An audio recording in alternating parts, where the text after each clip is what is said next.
Good evening, Hello, good June. day. Good evening po, Doc. Good evening, Josh. Hindi po. So now we're going to discuss the integration involving trigonometric functions.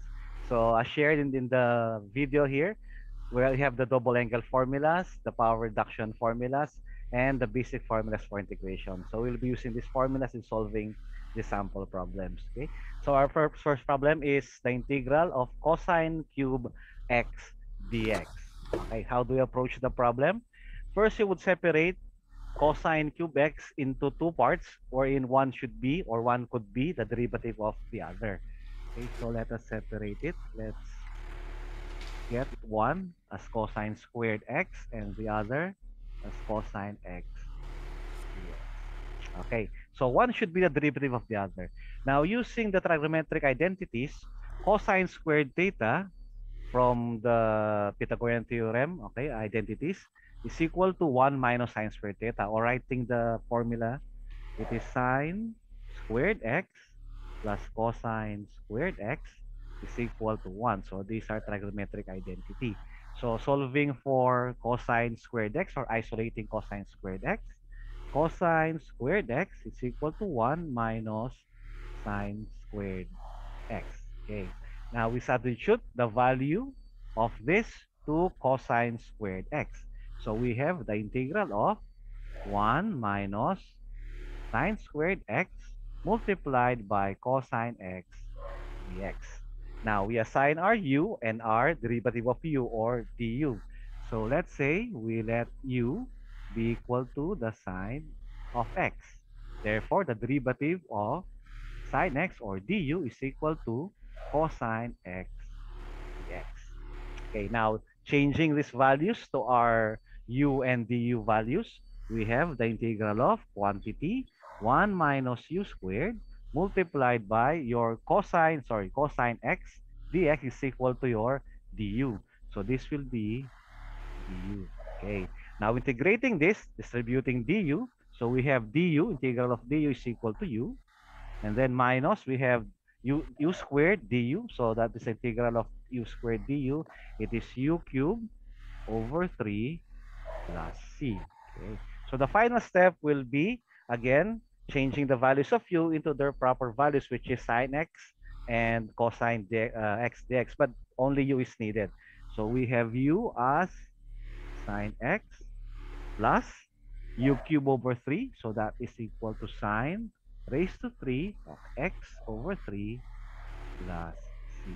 Okay, so the antiderivative or the integral of cosine cube x dx is equal to sine x plus sine cube x over 3 plus c.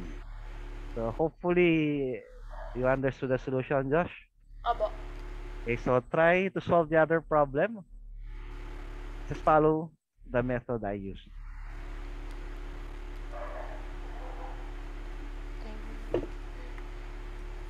Okay po.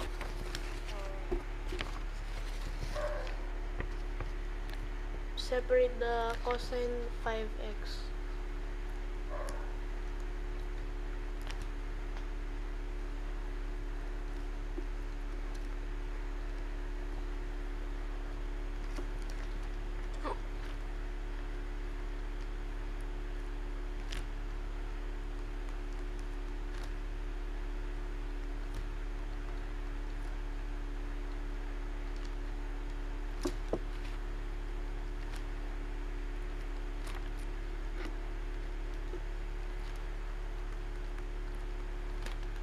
Okay, so same value. Cosine squared x is equal to 1 minus sine squared x from the identities.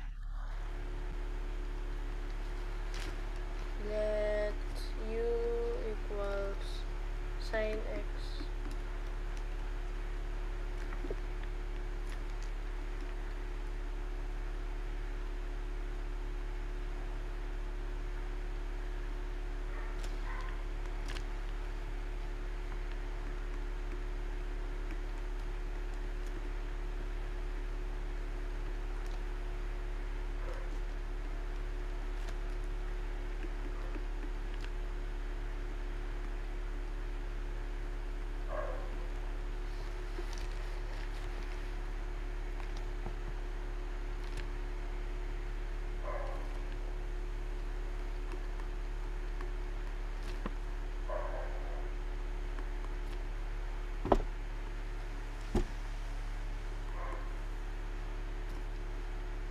Cancel.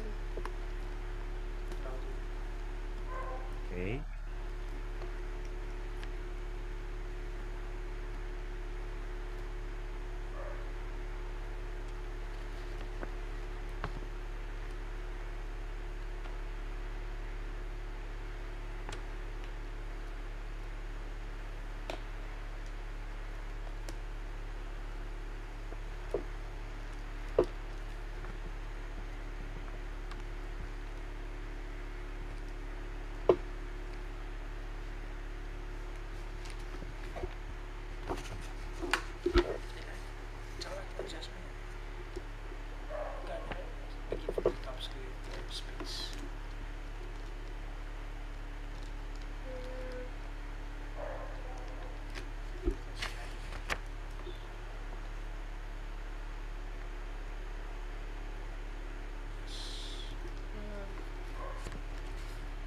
Technology.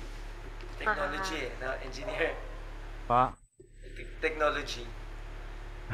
Na-adjust eh. Ngayon dati yan nandok. Maganda nga.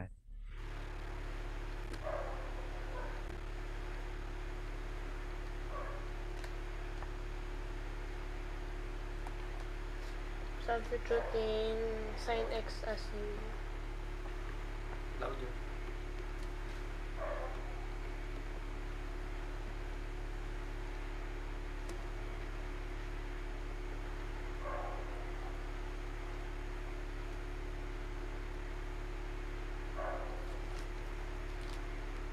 Okay. Nice. So the antiderivative of integral of cosine to the fifth x dx is equal to sine x minus 2 sine cube x over 3 plus sine to the fifth x over 5 plus c. Okay, so that's correct, Josh. Very good. I think we could go to another problem. Let's try the one with two functions, cosine and sine. Although I think this one is much easier than the second problem. Ito hindi... Okay. Hectic lang yung ano namin eh. Ito meron ito yung... hindi pa nga namin napapa-copyright eh. Ito yung kinumpose ni Josh, engineer eh.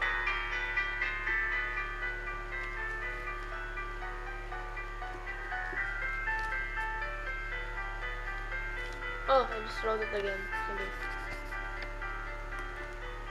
Okay. Let u equals cosine x.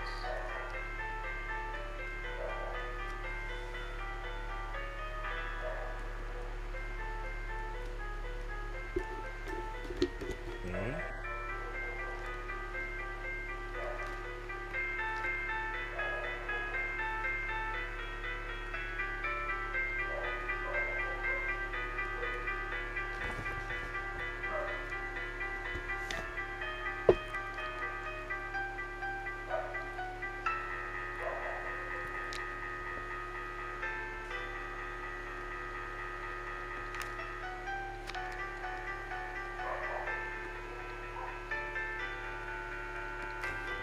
Cancel.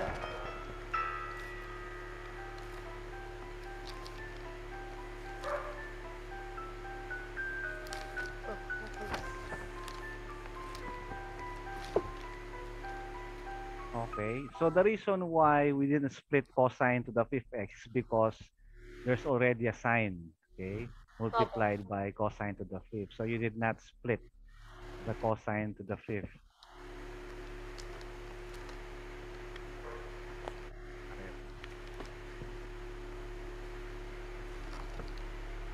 Substituting cosine x as u.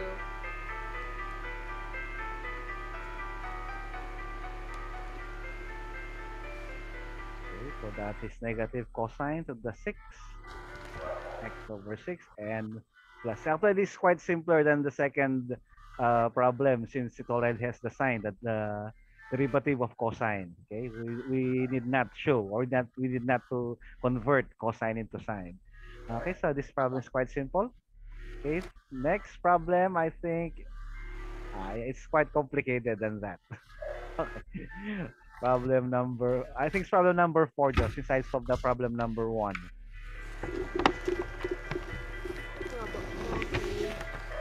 Okay, now in this case, if you have two functions, sine and cosine, you should select the one with the add exponential value to be separated. Opo. So, let's do that. Separating sine 5x.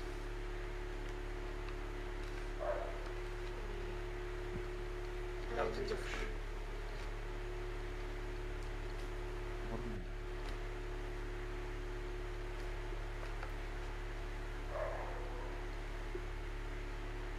Hindi na nasasabi ko.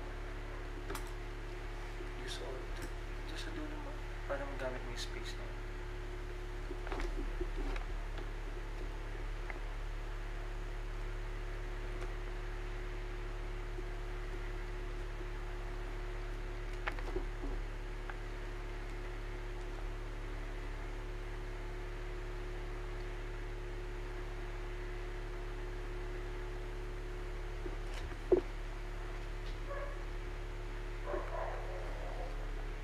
Using the identity sa Pythagorean identity and substitute sine squared theta, which is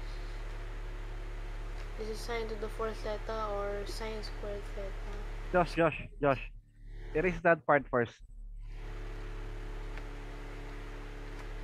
Okay. At least there's an explanation.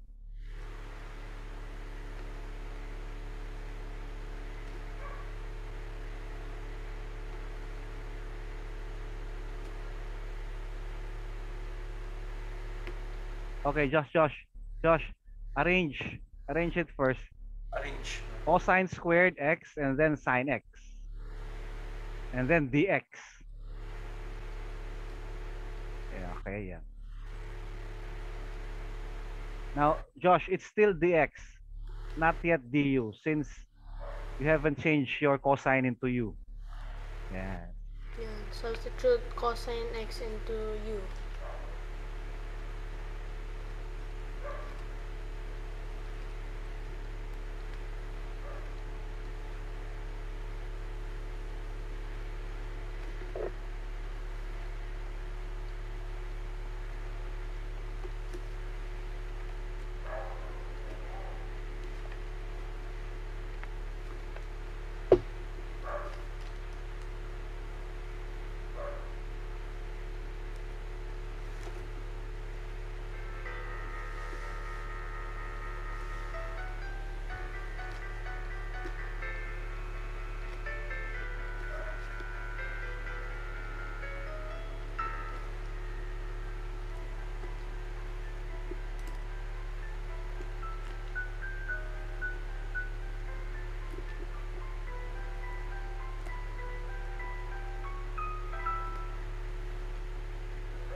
Okay. Oh, there's a negative.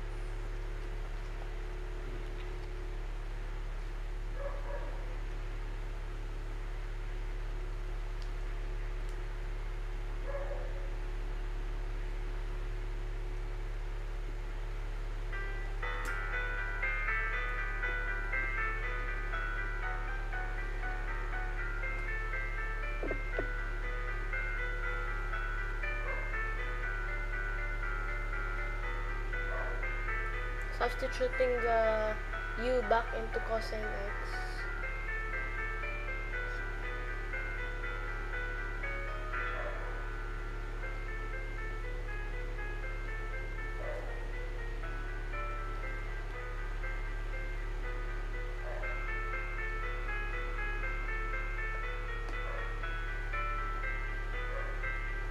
Okay, negative.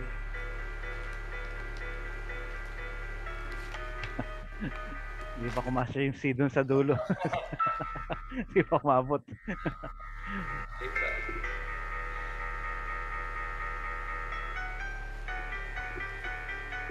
Tama ba siya? Tama siya. Okay. Tama. Okay, so that is negative cosine cube x over 3 plus 2 cosine to the 5th x over 5 minus cosine to the 7th x over 7 and plus C. Okay. So very good. Now, you have to trigonometric functions, both of them have add powers. So you just select which one would you like to be divided for your du and your u. Abo. Okay. Okay. Uh, separate the cosine. Okay.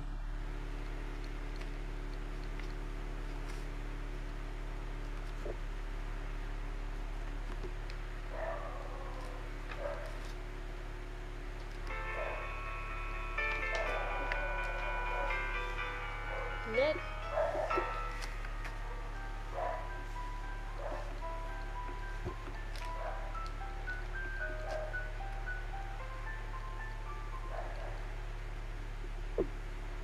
Cosine x, Josh. Cosine x dx.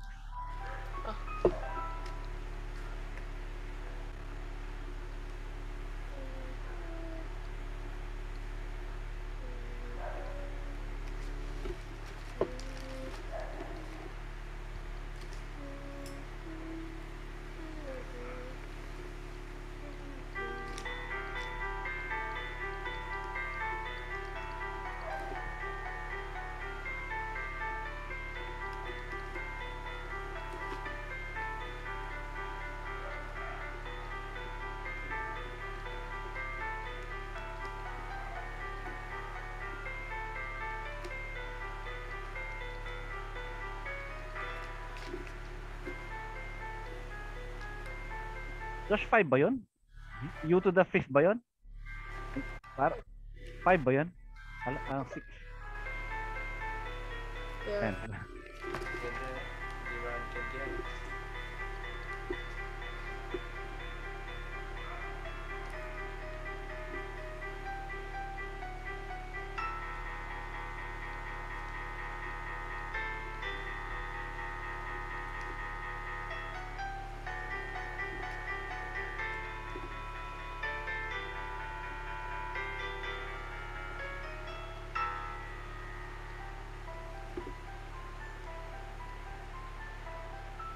Letting u back into sine x.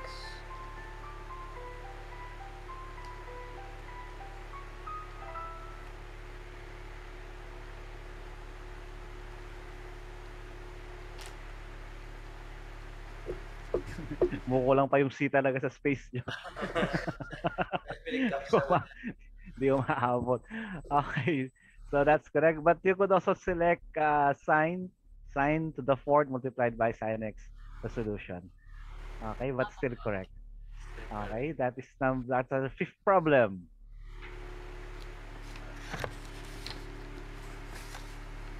The next problem is sine squared x dx. So we will use the power reduction formula. Formula. Okay. Uh-huh.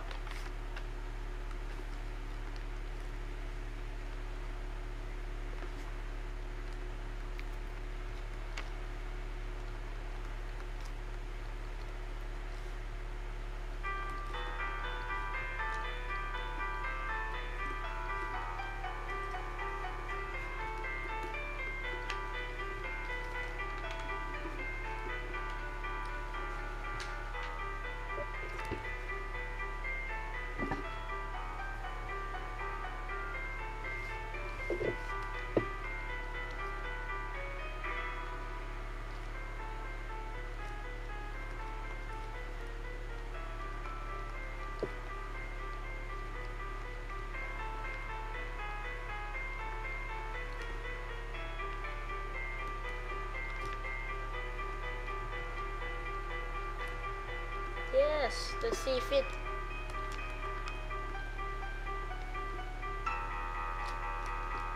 Wait, Josh. Wait. Derivative of cosine 2x. It's sine x 2x over 2. Ah.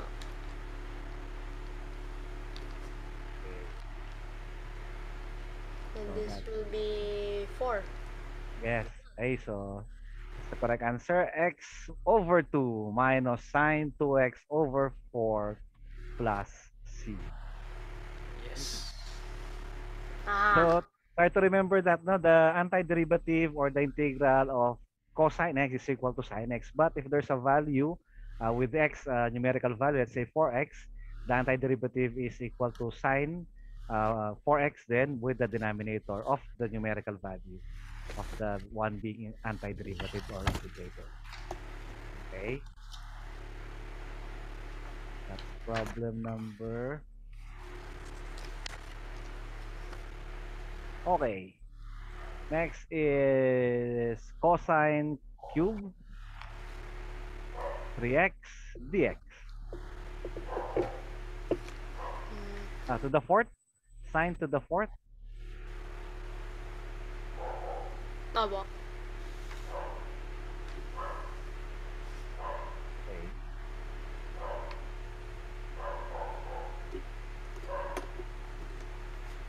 Okay. So maybe I'll try to solve this one. Okay, sine. Wait, there's something wrong with my Okay. Nakalipat ka. system. Yeah. Okay. So let's try to solve this one.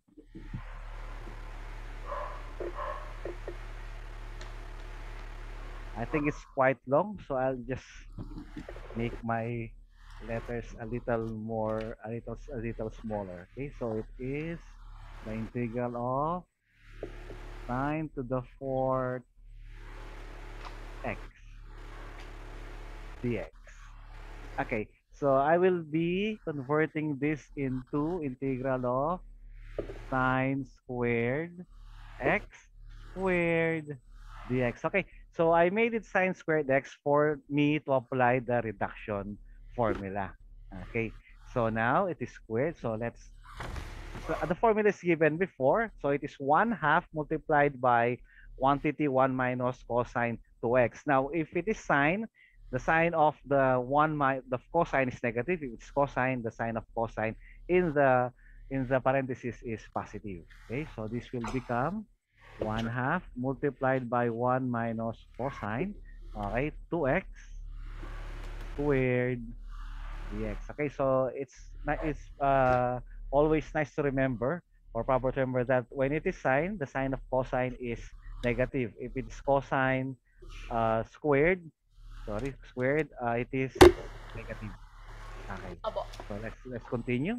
So squaring it, it is integral of. So square of 1/2 is 1/4. Okay. So 1/4. Then quantity 1 minus cosine squared 2x squared dx. Okay, just substituting it. Okay.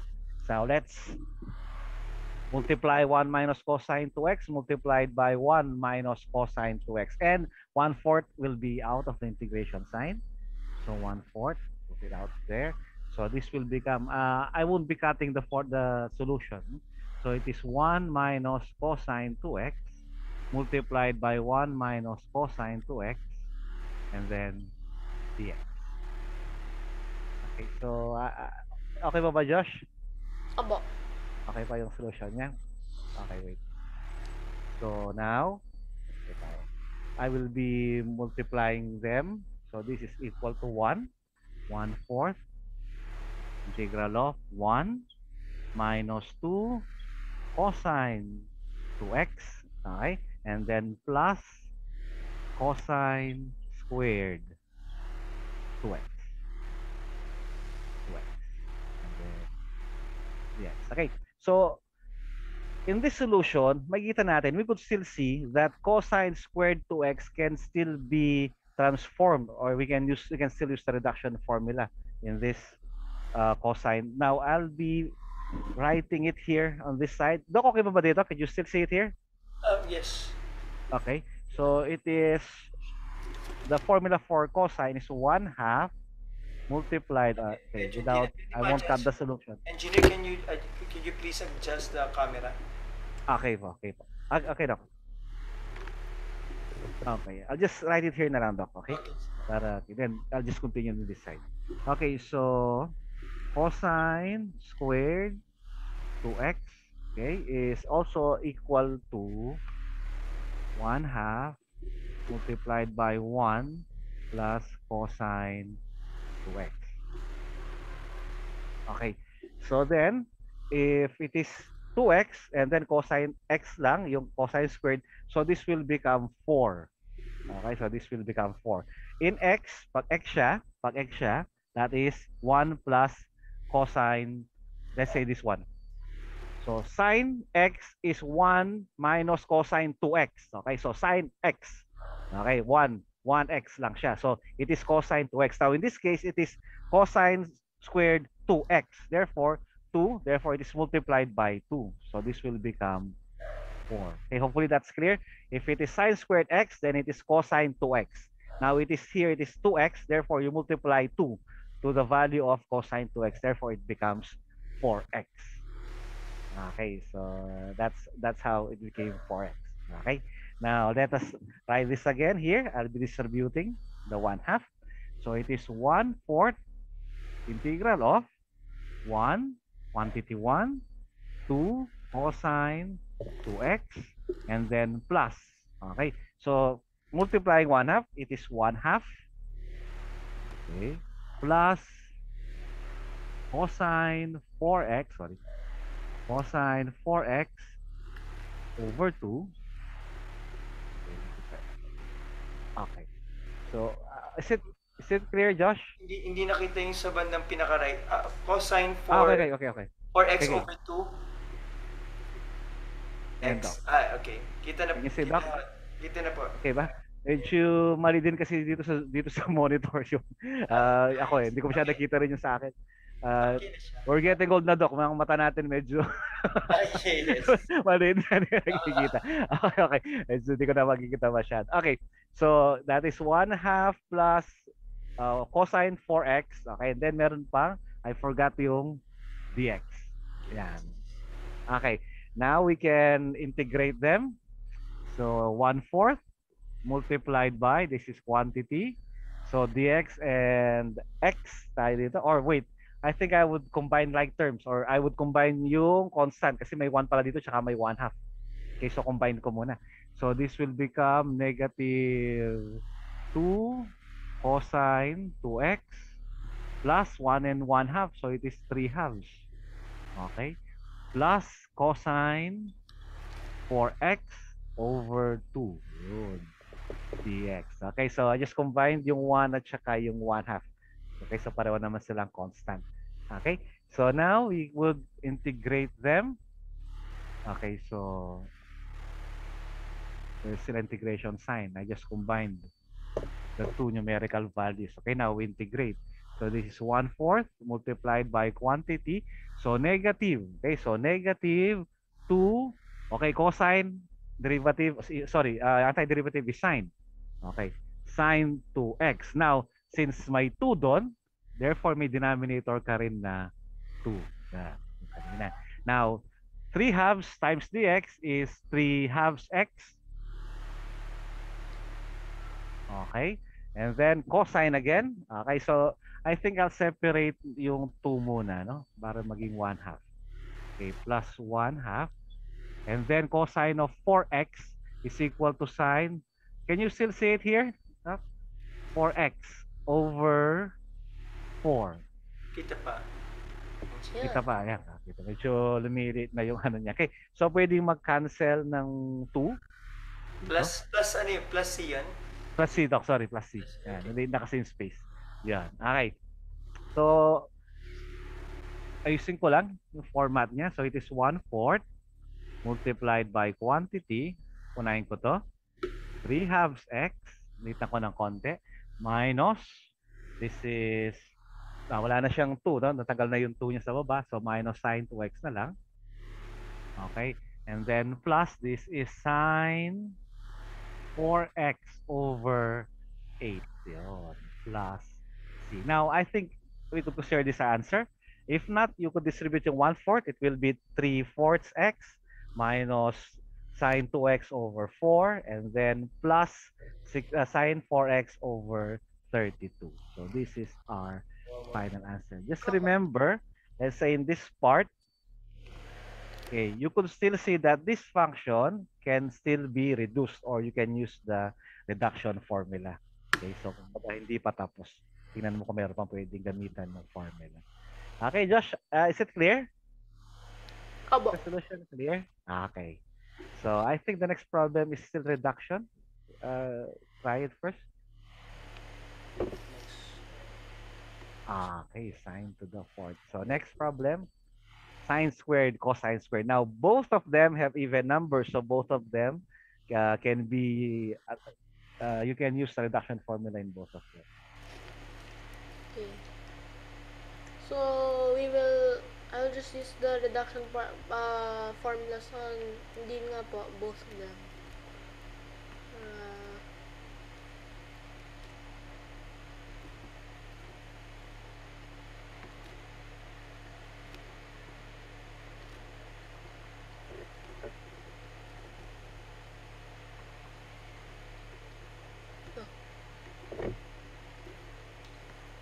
Yun.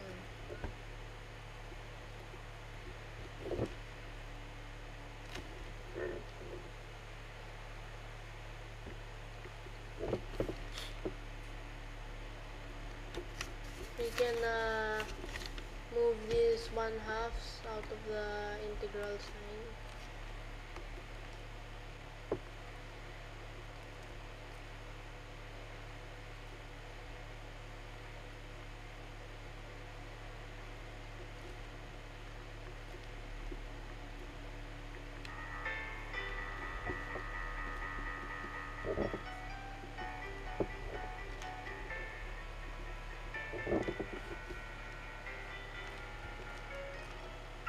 Using the a squared minus b squared formula, we can contract this into Okay. 1 minus cosine squared 2x. And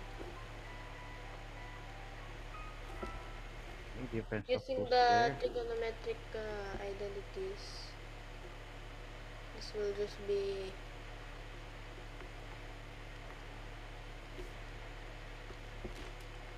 Okay.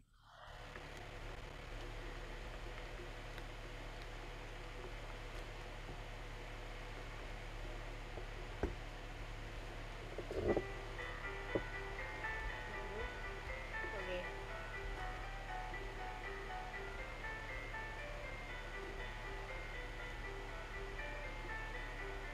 Okay, 1/2.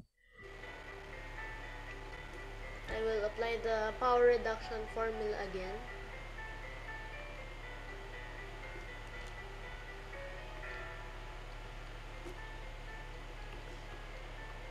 Okay, 4x na siya. We can put this 1/2 out din po. Okay.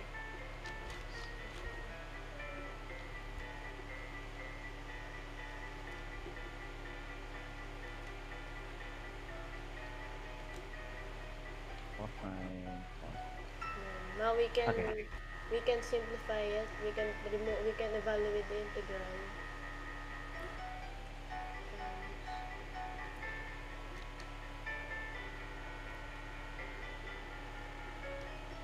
Over 4. There's a 4. Okay.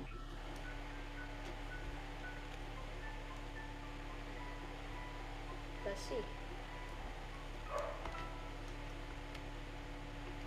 Okay. So it's correct. This is our last problem. This is the last problem, Josh. There's one more. Okay, I think you can do this. It's quite simple. We can cancel out using trigonometric functions.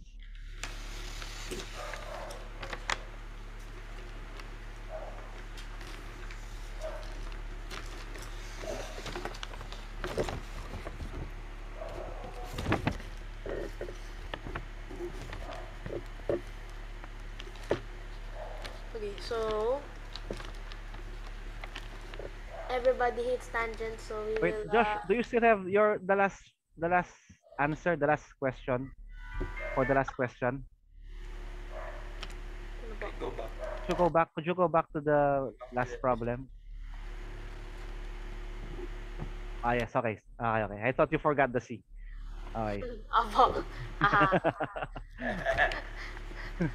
Everybody hates tangents, so I will just remove this tangent.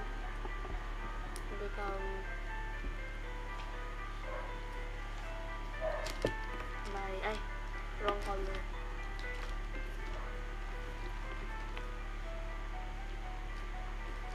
Okay. Wait.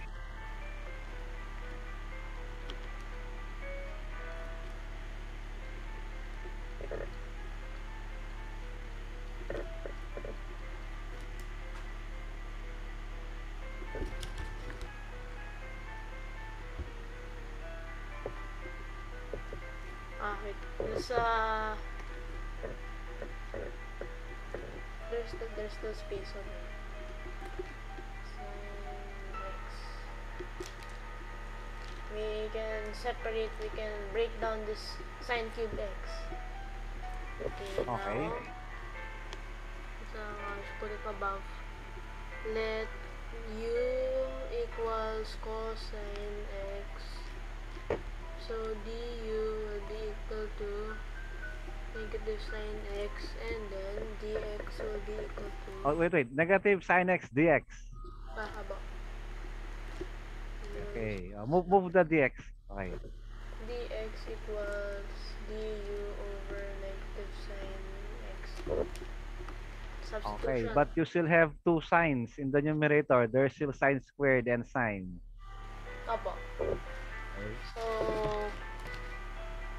we can use the trigonometric identities to make this to simplify this sine x squared. Not really simplify, but to convert the sine Yes, squared convert. to cosine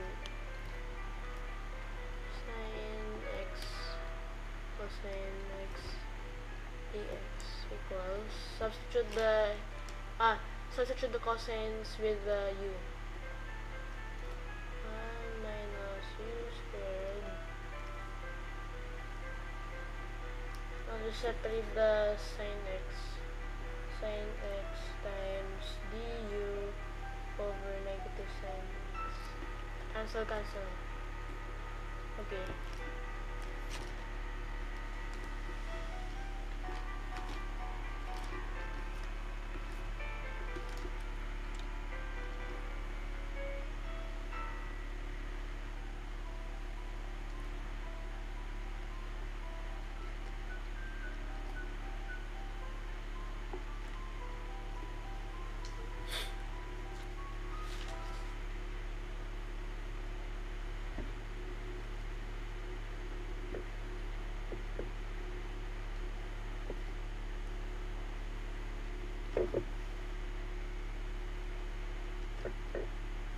Okay, we can now progress.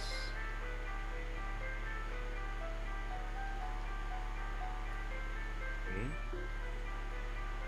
Natural logarithm of the absolute value of u plus v squared over 2 plus c. Okay, one more step. We can wait lang po, I will just make this Smaller. genius technology. Okay, now replace the u with cosines. Ln cos x is cos squared x over 2 plus c. Okay. The So the sine final answer is natural logarithm of the absolute value of cosine x plus cosine squared x over 2 plus c. Okay, so I think we could call it day, Josh. We will be discussing other topics next meeting. I think you're familiar now with solving these kinds of problems in indefinite integrals. Okay, so I think that's all. abo. Thank you, I'll see you engineer. again next Sige po. meeting. Okay, goodbye. Goodbye po. Bye-bye po. Bye.